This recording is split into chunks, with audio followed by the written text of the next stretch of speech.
हम अब्दुल रहमान मित्तर साहब की तरफ चलते हैं, अरब जर्नलिस्ट हैं। Abdul Rahman, Mr. Abdul Rehman, thank you so much for joining us in our show today. There's this humanitarian crisis that's taking place in Yemen at this point in time. 50 lakh or 5 million children are without food, extremely malnutrition, at the last stage of malnutrition.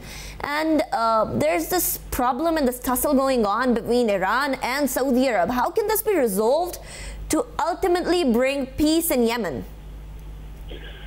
Okay, thank you very much for having me, number one. Number two, there is a lot of things to be done to end this conflict. The first thing, I should say that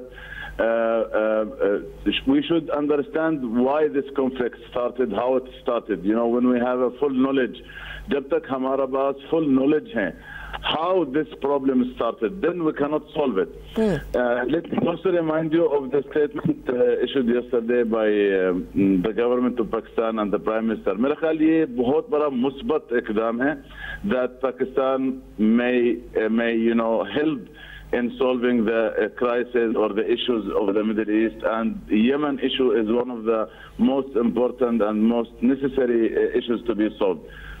I think this is a very, very important and very positive step declared by the government and the Prime Minister himself.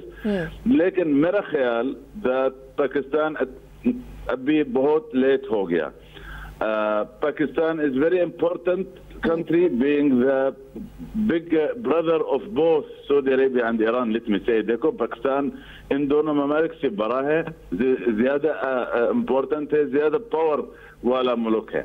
That's why Pakistan can play a very positive role. But the unfortunate point is that Pakistan is very late in taking this step. If you remember, the previous government, Mr. Nawaz Sharif himself, once he visited Iran and Saudi Arabia, and he announced that there will be a focal person and there will be a mediation role to be played by Pakistan. At that time, that was, rejected by both, unfortunately, Riyadh and Tehran. Hopefully, at this stage, both Tehran and Riyadh will accept the Pakistani offer.